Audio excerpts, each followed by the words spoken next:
Olá, turminha do quinto ano. E aí, assistiram o vídeo? Prestaram bastante atenção na explicação de tia Juliana. Então, a gente deu início ao capítulo 2, que é a lutas indígenas pelos direitos civis.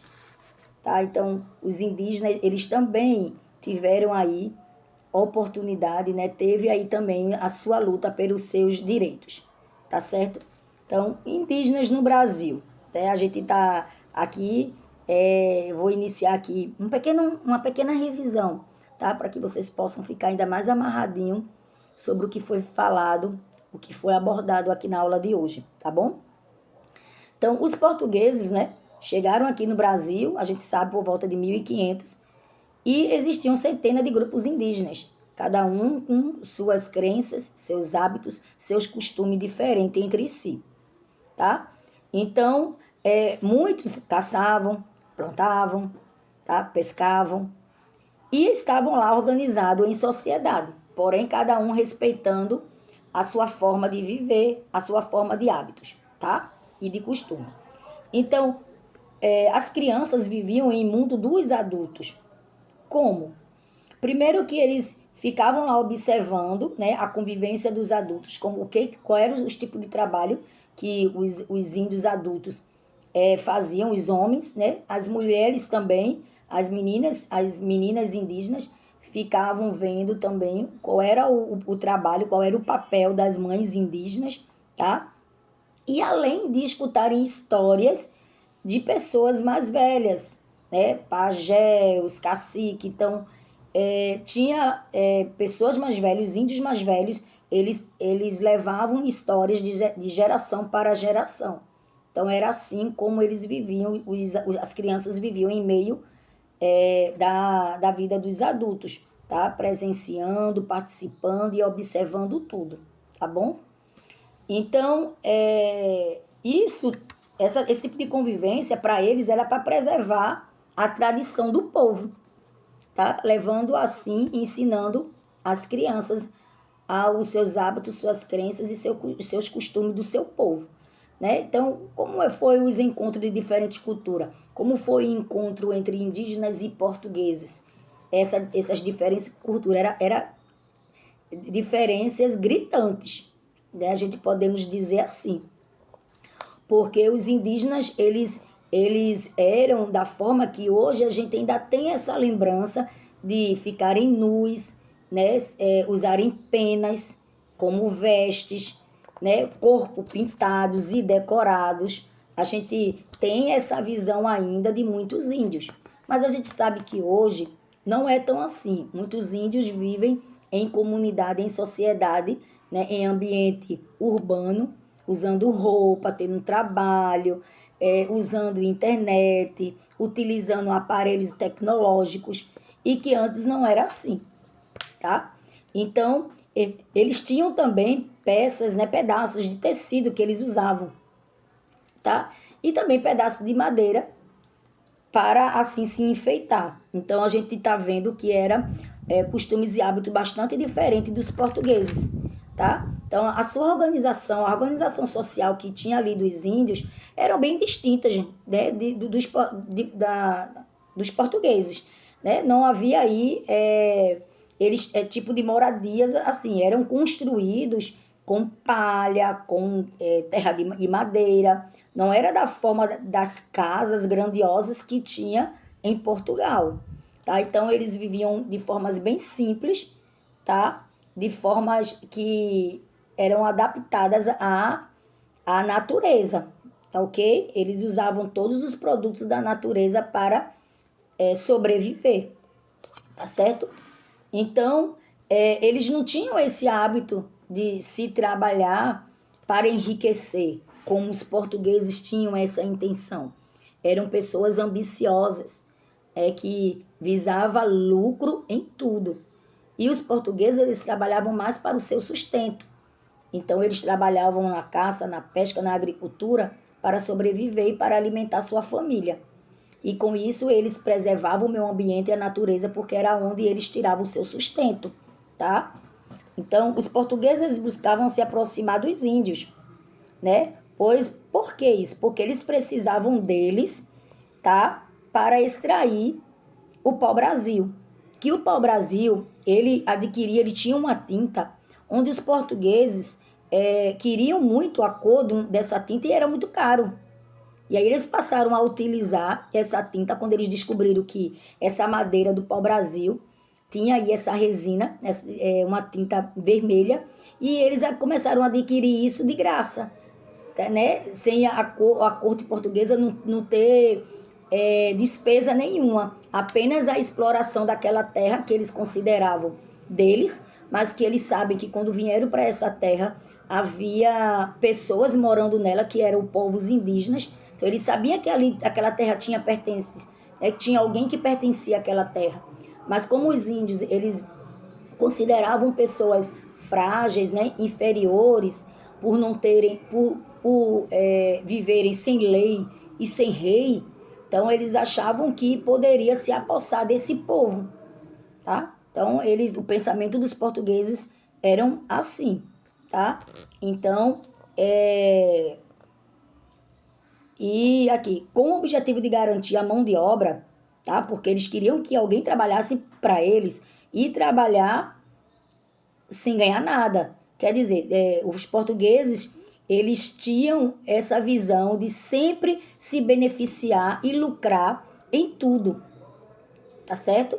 Então, como eles viram que essa madeira pau-brasil, eles ia trazer muita riqueza para o país, porque essa tinta, ele tinha um valor muito grande lá na Europa.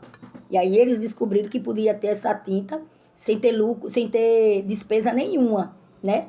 Então eles viram que os índios, eles tinham posse daquela terra, eles conheciam bem aquela terra, então eles começaram a conviver um pouco mais com os índios, tá? Então eles começaram a forçar os índios, né? Garantir aí essa mão, para poder garantir essa mão de obra, forçaram aos índios a trabalharem, fazendo assim de escravos, tá? Eles foram sim obrigados, contra a vontade deles, de trabalhar. Vocês, como eu já falei, muitos resistiram, outros morreram, fugiram, tá, para outras colônias. Mas como os portugueses não conheciam muito aquela terra, então não foram atrás. Então eles foram para o continente africano, porque eles também achavam que aquelas pessoas eram pessoas inferiores, tá? E pegaram aí os africanos para também fazer de escravo, né? Como a gente já sabe. Então, a escravidão foi possível porque os portugueses se aproveitaram do fato dos indígenas não serem protegidos por leis, como eu acabei de falar. Então, os indígenas eles foram submetidos, infelizmente, a essa organização social portuguesa, o qual aí eles acabaram que não tinham direito nenhum diante dos portugueses. Então, com isso aí o tempo foi se passando, tá? E os indígenas perceberam que eles também tinham direito de ter, que tinham direito das coisas, né? E foram aí à luta dos seus direitos civis, tá? E até hoje muitos lutam em favor aos seus direitos, aos direitos a ter a posse de volta de suas terras, que até então foram tomadas, né? Então, o documento aí que apresentado a seguir, no ano de 1853, houve aí uma regulamentação dessa relação entre colonizadores e povos nativos, que eram os povos indígenas, tá? Então, um projeto de lei, o número 2 de 6 de setembro de 1853, tem aí o artigo 1, o artigo 2, o artigo 3 e o artigo 4, tá? Fique livre a todo morador, pode negociar e a troca dos indígenas velozes com os líderes das nações selvagens. No artigo 2, feita a troca, o indivíduo deverá se apresentar com os indígenas perante o juiz da paz mais próximo para assinar um termo de educação em duração de 10 anos. Então, a gente viu aí que, com o passar do tempo, né, foi sendo aí pensadas as leis que embarcassem, né, os indígenas, e aí eles foram para se garantir aí os seus direitos, tá? Então, dentro de suas cidades e comunidades, vejam aí, né, na página 233 a imagem, tá? Então, eles estão aí trabalhando, né, mostrando aí como é que era mais ou menos, como foi mais ou menos o trabalho dos indígenas, né, para os portugueses, tá? E a terra, ela era coletiva. Quando os índios moravam lá, cada um tinha um pedacinho de terra. E não tinha conflito nenhum entre eles. Eles apaziguavam, eles viviam ali em harmonia, tá? O trabalho deles era realizado, né? O trabalho realizado não avisava lucro e muito menos riquezas. Até, como eu falei, apenas realmente para a sua sobrevivência, tá? Então, tanto homem como mulheres, né? Trabalhavam, cada um em suas funções. As mulheres eram muito mais na comida, tá? Então, elas também faziam parte do plantio de alimentos e eles, na maioria das vezes, os homens eles viviam de caça, de pesca e também aí derrubava aí as árvores, tá? E aí há uma grande diferença entre os indígenas e europeus. Qual era? Estava aí na forma como os dois grupos encaravam o trabalho. Os europeus, eles não entendiam o motivo que os indígenas trabalhavam apenas para o seu sustento, né? Uma vez que os portugueses eles tinham muitas ambições de riqueza, né? Para se enriquecer, para adquirir lucros. Então, a visão dos indígenas não era esse. Tá? A visão dos indígenas era realmente trabalhar só para a sua sobrevivência, para o sustento aí de sua família, tá? Então, vamos aqui para saber mais, tá? Então, na Europa, tecidos vermelhos, né? Como vocês sabem que essa tinta vermelha, os portugueses viram que nesse pau-brasil poderia adquirir essa tinta, tá? E melhor ainda, adquirir sem despesa nenhuma, né? Sem comprar de canto nenhum, apenas explorando daquela terra. Da terra que é o litoral brasileiro, que assim era dos índios, tá? Então, tecidos vermelhos eram bastante caros, lá no ano de 1500, tá? Tingir um tecido de vermelho era bem difícil lá na Europa, pois não havia muitos meios de fazer isso, né? Apenas nobres ricos, pessoas riquíssimas, tá? Que havia essa cor. Por quê? Porque era um produto caro, tá? Então, quando os portugueses descobriram que o pau-brasil perceberam aí que podia extrair dessa madeira essa tinta, esse pigmento, e aí eles começaram a explorar bastante, se empolgaram demais. E aí com isso foi aí a extração dessa madeira, tá? Que eles usaram muito o trabalho da mão de obra dos escravos indígenas e também dos africanos, tá? Então, na próxima aula, meus amores, eu dou mais uma explicadinha, né? A aula parou aqui, tá certo? E espero que vocês tenham entendido um pouquinho mais com as minhas explicações também, tá bom? Então, fique aí com Deus e vamos fazer a atividade de classe. Beijo!